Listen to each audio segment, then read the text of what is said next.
Welcome in to the Autzen Audibles podcast. Matt Prehm, Erik Skopil on the show today, and we're joined today by Jackson Moore of Cardinal 247.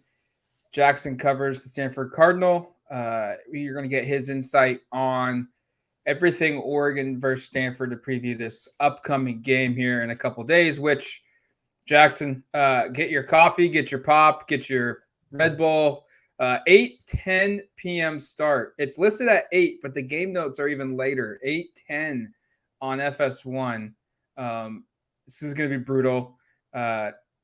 Before we dive into the game on the field, there was some news that came out this week down there on the farm. David Shaw announced some injuries. EJ Smith's out for the year.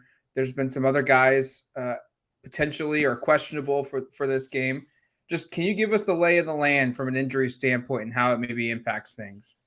Yeah, EJ Smith is definitely the big one. I mean, that was a shock. The same time last week, we were told that Smith was going to miss their game at Washington last weekend, but he either come back this week against Oregon or the following week, and out of nowhere, he's out for the year. So that was a big blow, especially for a Stanford team that really only has two running backs that they can count on, and now it's just one. So, and that guy, Casey Filkins, is an Oregon native and a guy that has gone through some injuries recently as well. So it feels like they're one bad play away from disaster in the backfield.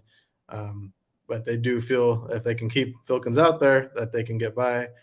The other big issue is the two offensive tackle positions where left tackle Walter Rouse and right tackle Miles Hinton, the two of them are both questionable. They both Hinton did not play at Washington. Rouse was a guy that was in and out with injury, and that game resulted in 8 sacks. So it felt like the O-line was looking better with the full complement of players.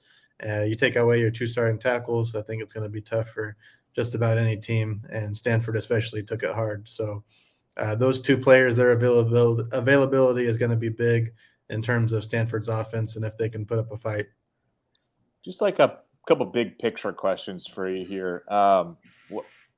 Stanford has been such a consistently competitive team, and it's been a thorn in the side with Oregon for the last decade or so. In fact, I think I was looking through it a couple weeks ago. Like, I think Stanford's the only team Oregon is 500 or worse against in the Pac-12 over the last 10 meetings. So, sort of speaks to just the rivalry and how competitive it's been. And it's kind of weird looking at what's happened at Stanford the last year or so. The last time the Cardinal beat an FBS team, it was Oregon down at Stanford last year. One of the more wacky games, which has been a big talking point up at Oregon this week. But what's gone on? Because I think the Cardinal are without a win over an FBS team since then. They beat Colgate in their opener. They had 2 games. I mean, the schedules are always really tough, we should note. But what kind of does it feel like a downward spiral, or kind of what's the perception with this year's team and kind of the momentum? Yeah, last year was a very rough ending to it, losing those 7 straight games, and they blamed a lot of it on injuries. I mean, Stanford did have an unusual amount of injuries, just guys dropping left and right all across the field. I think ultimately their struggles came on the lines. They had almost a whole brand new starting offensive line. They couldn't run the ball or be that Stanford, physical smash mouth team that they had schemed for and were used to being. And on defense as well, in the trenches, it was not pretty. They couldn't stop the run either. And I mean, those are two staples that you expect from successful Stanford teams to be good on the offensive and defensive lines. And so now you've got this year's team. Can they, now that they're healthy, they were, at least they entered the season, whilst the injuries I mentioned could be significant ones, they've been pretty healthy otherwise. And they've changed up the schemes quite a bit. And they feel like it's helped, and that this team is not the same one that got dismantled and destroyed for 7 straight games last year. But they have gone against 2 very good teams, and they're going up against another very good team this week. They've moved from that kind of traditional Stanford offense to a slow mesh, the scheme that was created by Wake Forest, and not a lot of other teams are running that. That's alleviated some of the pressure on the O-line, and moved from a 3-4 to a 4-3 with the outside linebackers on the edges has kind of hidden some of the worries in the defensive line too. So I think once this team plays someone that doesn't have a number lower than 20 in front of their name, that they're going to look pretty solid. But it's going to take pretty much a perfect game to beat a team like they faced the last 2 games, or Oregon, which they have not played perfect at all. They've been terrible with turnovers, and perhaps if they can be ball secure and force a couple turnovers and not give up 8 sacks, it's not a very complicated recipe to be a lot better, but they do look like they're quite a way from reaching that right now. Jackson, you mentioned some of the schematic changes the Cardinal have made to kind of shore things up, and Shaw's been there so long at Stanford. I think the longest tenured coach in the conference. What would it take for his seat to get hot, or is that already happening? I'm just curious because the trajectory seems, and you ran through the injuries and kind of some of the just the bizarre nature, the COVID year, all of that. It's understandable, but does it feel like there's any urgency for him to have a really successful season? And if so, kind of like, I guess, what would it take for them to actually have a coaching change? Because it feels like the trajectory is kind of in a weird place right now, I guess. Yeah, I don't feel like it's very warm right now. I think it would have to be something similar to the way last year went, and I think people are still waiting to see what happens when they face some more probably peer level teams compared to the top 25 teams they've had to start the season with. Um, there's been some bright spots over the last couple of years that have kind of uh, made it not look so overwhelmingly downward. The COVID year, they did go 4-2. It felt like they were going to bounce back, and then everything collapsed last year. They did have a top 25 recruiting class last season. And just in general, some of the challenges Stanford has to go through when you have a head coach that has had so much success there for so long and is very uniquely qualified to lead a program that can't take transfers and is just barely having their first early enrollees and has got some of this stuff down. I mean, it could be tough for someone new to come in, and it would be tough to part ways with the guy that's done so much for the program. So I think it's got to get really, really bad. And I think that Shaw would probably have a pretty nice opportunity and that he would leave gracefully if it ever got there. So I have a really hard time seeing him just get straight up fired anytime soon. So, Justin, there's no staff changes made. The seat's not warm for David Shaw. Recruiting did go well last year for the Cardinal. What's the path to turning this around? Obviously, a win on Saturday would be in the right direction for Stanford. But what are the fixes that need to be made? Maybe that's a really big question. Big picture question. And is it something that can happen in one season? Yeah, I think even with the challenges and everything they've gone through, I mean, if you do look at our 24/7 Sports team rankings in terms of talent and the recruits they've acquired, Stanford's number 4. I mean, there shouldn't be this bad of a Stanford team, at least what we saw last year. I think that, when you have a program that doesn't often redshirt and can't take advantage of the 6th-year senior in most cases, they just can't get into grad school at Stanford. They are uniquely less experienced and less deep than a lot of teams. When you can't get transfers in to plug those holes, I think that's been the biggest issue for Stanford is not the talent, but the second team guys that have been such a drop off. I think in general with this team, really the big thing has just been turnovers. They've given up 12 and only have 1 takeaway in 3 games. I mean, that's rather astonishing that they could pull that off. That's crazy. Their average turnover margin per game is negative 3.33. The next worst in the country is -2. And then it goes to 1.5, I believe, was number 129 in the nation. So you assume that's going to balance out at some point. And that, I mean, if you have that many turnovers against USC and Washington, it's going to be hard to keep it close. You figure if they could be a 0 turnover margin against even those types of teams, that maybe they would have been within a couple. I mean, the final scores really weren't even that bad either, but they would have looked a lot closer throughout the first 3 quarters if they hadn't been throwing turnovers and fumbling the ball. I think, Jackson, when I think of Stanford, I always think of the quarterbacks. Not that that's the only thing you think about, but there's just been such a lineage of big names there. And a lot of them have been former big-time recruits, and Tanner McKee is certainly one of them. I remember watching him at the Elite 11 the same year as Trevor Lawrence and Justin Fields were there, and he held his own. I mean, he was, to me, one of the more impressive guys there, and that was a very long time ago. Those other players I mentioned are both, I think, in their second years in the NFL, and here's McKee as a second-year starter for Stanford.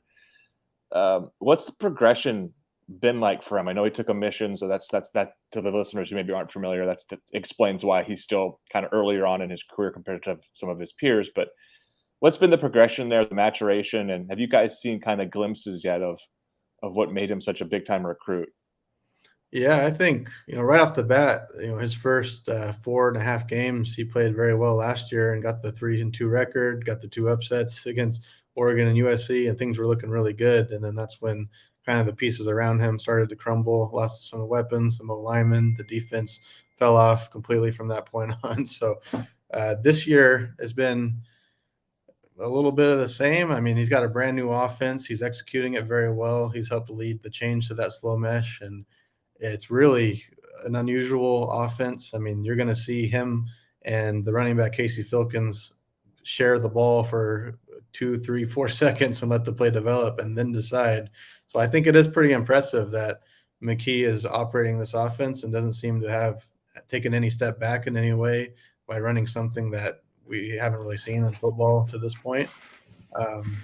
Just in general, I think he's been pretty consistent. He's had a couple picks that have been deflected, some fade end zone type passes, the ones that Oregon probably doesn't want to see this week. Some of those have not gone as well as they were used to those going, a couple deflections and missed ones. So in general, he's looked really good. It's just been not enough to compensate for what's gone on around him. You brought up the fade routes, and obviously Oregon's kind of probably got some post-traumatic stress syndrome from that last week or last season. They've got talent, though, at receiver. This is probably, from my vantage point, this is probably going to be Stanford's strength offensively, and it feeds right into Oregon's biggest weakness defensively. They are dead last in the conference in pass defense. They're one of the worst teams in the country in defending the pass. Wilson, Humphrey, and Higgins, that feels like a really good trio at receiver. Just your thoughts on if Stanford's going to make an upset here, and it's probably it would probably be one of the crazier ones, even more so than last year. These 3 guys have to have a big factor in that, right? Yeah, and they're not the only ones. Bryson Tremaine and Ben Jurasik, the tight end. Jurasik led the team in receiving last year. Tremaine had really got off to an impressive start before he got hurt in that same Oregon game last year. I mean, those 2 guys are eventually going to have numbers that balance out with those other 3 too. It just hasn't been the schemes that have gone their way early on. So, I mean, so you're looking at really 5 all tall, the shortest guys like 6'2", 6'3".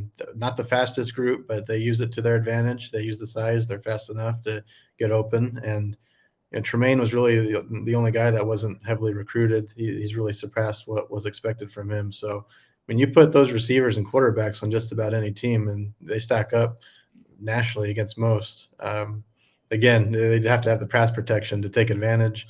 And we saw Washington. I mean, about 70% of the game looked great. The other 30% was just god awful. You give up 8 sacks. It was enough to, again, derail the offense and kind of neutralize the talent that they do have at those positions. We're going to take a quick break. When we come back, we'll continue our conversation here with Jackson Moore, previewing Oregon versus Stanford. All right, welcome back to the Autzen Audibles podcast. Jackson, just your thoughts going into this game. Erik mentioned it, the 1-9 stretch. The last time they'd beaten an FBS team was Oregon last September.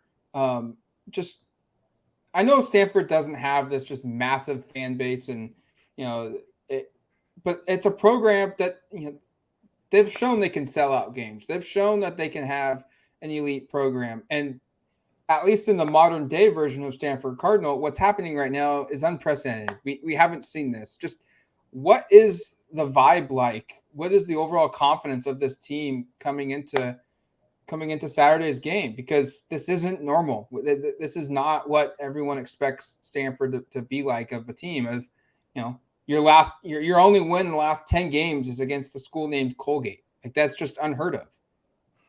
Yeah, definitely. No dispute with any of that. I would say I think this team has been able to separate itself from the 7 straight that ended last year. How they're looking at how this season has gone, they realize USC and Washington were very difficult matchups for them, and that while they weren't extremely close, if they hadn't turned the ball over as much as they did, if they hadn't given up as many sacks as they did, if they hadn't given up a few big plays, I mean, they feel like the gap between them being blown out and competitive against some of these teams is a lot smaller than probably the country would imagine this team is, just looking at the scores. I also think that kind of if they can get through some of these top 25 opponents, there's an expectation that they are going to be a lot more competitive and have a better chance to win against some of the teams in the middle of the conference, even if it's looking a little tougher against some of those teams that are off to better years than probably Stanford imagined. But I think there's still a room here for the Cardinal to turn the corner. And I think the fan base is kind of waiting to see, is this going to keep steamrolling into a big dumpster fire like last year turned into, or are they going to turn that corner and get some positive momentum going back in the program that they can really build off of? We talked a little bit about the offense, talked about the program as a whole. I do have some questions for you, Jackson, about the defense.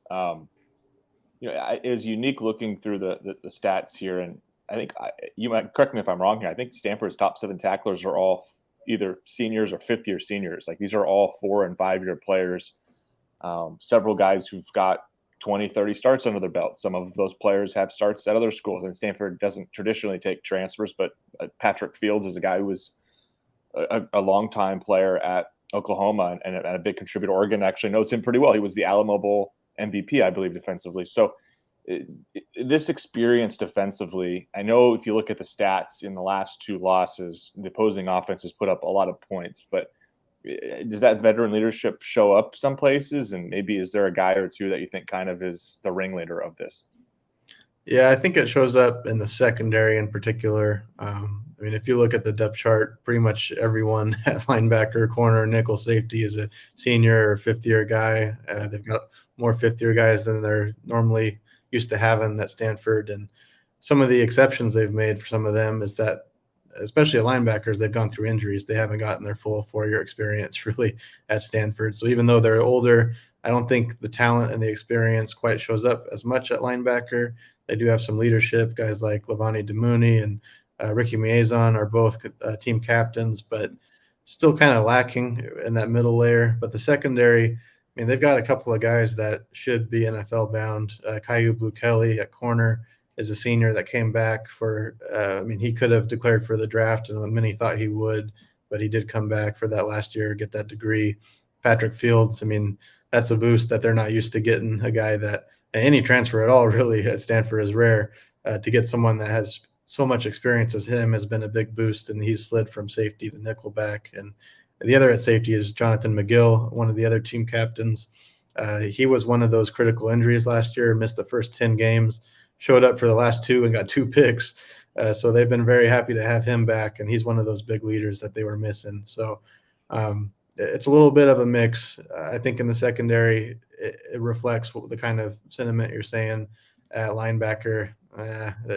It's probably not as experienced or as a productive group that it might say in the stat sheet or on their classifications. 2011 to around 2015, Stanford was pretty special in stopping the run. I mean, that's where I think a lot of their toughness identity came from, is you just couldn't do it.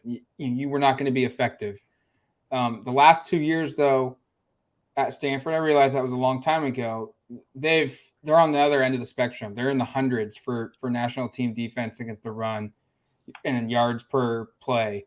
That's one of Oregon's biggest strengths here, is their run game. Just what's your confidence level, of that position group up front for Stanford being able to match Oregon in their offensive line? Because I think if Oregon had their druthers, that they would run the football consistently. They don't want to throw the ball 44 times like Bo Nix had to do last week. Yeah, that's probably the spot where I'm least confident in seeing something more from Stanford than we've seen so far. Even though the last 2 teams they've played, Washington and USC, they had the talent at quarterback and receiver. They could really spread the ball and spread the field and just sling it around quite a bit more than I think most teams will approach Stanford. And probably the front is the biggest reason why they couldn't get a lot of pressure, and it gave them all day to throw the ball. And as good as I think Stanford's secondary is, they can only cover for so long. So when you look at the run defense, I mean, that's the biggest weakness here on this team. The personnel, especially last year, as bad as they were, they had 4 senior defensive linemen that basically took all the reps in a 3-man front. They all graduated.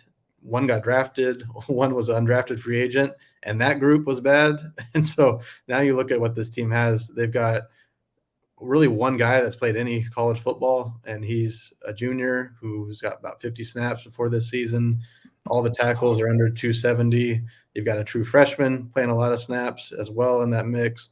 The interior is in a bad spot, and not to say anything bad about any of those individuals, but you just anticipate that Stanford would be more well-equipped there like they are at almost every other position. They did move from the 3-4 to the 4-3 to combat that. They go from 3 defensive line positions to just 2, and their outside linebackers are the defensive ends now, where they do have a couple seniors that are playing pretty well. They do have true freshman David Bailey, a top 50 recruit who started right off the bat. So they have some talent at the edge positions, and if they have any chance to disrupt Oregon, it's going to have to come from that group. I think it's going to be a long night for the tackles. I hadn't had this in my show notes, Jackson, but I thought I should just ask it as a follow-up here. You talked earlier about the turnover numbers and having 11 in 3 games. 7 were fumbles, 4 were interceptions. I watched the USC game. I saw a couple of those interceptions. Is this just weird, fluky stuff? I haven't seen every turnover they've made. I haven't diagrammed it, but is this were a lot of these, would you say, kind of fluky, kind of just bad luck, or is there like real bulk security issues? Because to have 7 fumbles lost in 3 games speaks to either just incredibly bad luck or maybe something like systemic. Yeah, some of it is pretty fluky. I mean, the Colgate game, they muffed 2 punts in the first half. I think they had 3 turnovers in the first quarter against Colgate. So some of it added up pretty quickly in that game. And when you count in 2 fumbles on special teams, doesn't quite paint the whole picture for the offense. But it's really been the timing of the turnovers. I mean, a lot of them have happened inside the 10 or inside the 20 when it looked like Stanford was going to score, and boom, they fumble, or the fade pass gets tipped and picked off. And I mean, even against USC, they were down 35-14 at halftime. They gave up the ball twice inside the 10-yard line. Could have been a lot closer. Still don't think it would have been enough to win. But those are the types of turnovers. Not just any turnover is bad, but these ones feel like a lot of them have taken points off the board. Jackson, I don't know what the vibe is down in Palo Alto, but up here, when the point spread opened, and it's like at 7, it opened at 16 or 15, and it's jumped all the way now to 17 and a half. And even when you look at the stats, you look at the roster, you listen to what you're saying, I think from an Oregon perspective, at least fans are going, yeah, but it's Stanford. Crazy crap just always happens against Stanford. And you throw out that, the point spread. And if Oregon walks out of there with a 1-point win, there's going to be a group of fans that are going to be like, whoo, I got that out of here. Like, we'll take it. Who cares?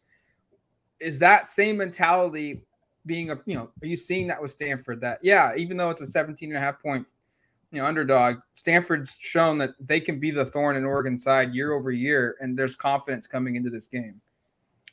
I don't think many at Stanford are probably expecting a win here, just the way the last 2 games have gone and carried over from last season. But I do think there's a bit of a confidence just from the team that if they can fix some of the things that have really cost them in the last few games, which are fixable, I mean, all those turnovers, if they can just not give up a whole ton of sacks, and again, the big plays on defense, it seems like they have a team and a roster that's good enough that if they play their very best game, that they could beat a team like Oregon or even the last 2 teams they've played. But the margin for error is so small, and the larger the error gets, the larger the margin has been, and it's just hard to see them bridge that big of a gap from the last 2 games to this one. Again, if Stanford plays really clean and can avoid the big plays that they've given up or given away, it could be a close game and one that maybe Stanford can, it would be chalked up to something weird that happened. But I think it would really just be a Stanford team that is not that talent deficient, but just hasn't been very good playing to its potential. I don't think it happens here, but it's one of the possibilities on how this game could go. Okay, Jackson, then let's write the script for what it would take for Stanford to win. What are some things? I guess I usually ask for 3. So give me 3 things that you think Stanford needs to do on Saturday to ensure they leave Autzen Stadium with a victory. Yeah, turnover margin, definitely. I mean, they've been so negative. I mean, this team is just imagining what life could be like if they had a positive turnover margin. So not just not giving the ball away, but they only have 1 takeaway. I think they're going to need to be +2 here to have a good shot at winning the game. Pass protection is priority number 2 coming off of last week. If they don't have their 2 starting tackles, I don't give them much of a shot. If they do, it could really change the game and really negate some of the issues they had against Washington on that side of the ball. And 3 is probably the real biggest issue in this game that I don't think Stanford has the guys to overcome is the battle that's going to go on between Oregon's O-line and Stanford's defensive front. I think that's just the one spot in this game where it is truly a 17-point difference. I think Stanford feels talented enough to compete just about everywhere else, but that's going to be a tough one for the Cardinal to overcome. Jackson, really appreciate the opportunity and the time to preview this game. Saturday night, 8:10. Like I said, get your coffee, whatever you drink to stay awake. Get ready because it's going to be a late one. And we'll certainly catch up with you down the road. I know you cover a couple other teams on Oregon's schedule, so we'll catch up with you down the road as well. Thanks for coming on the show. Yeah, thanks for having me. Coach Shaw already complained no game should start after 7 p.m., so Stanford's coming in cranky. Smart man, though. Smart man. He's right. Yeah, I love it. Thanks, Jackson. Thank you.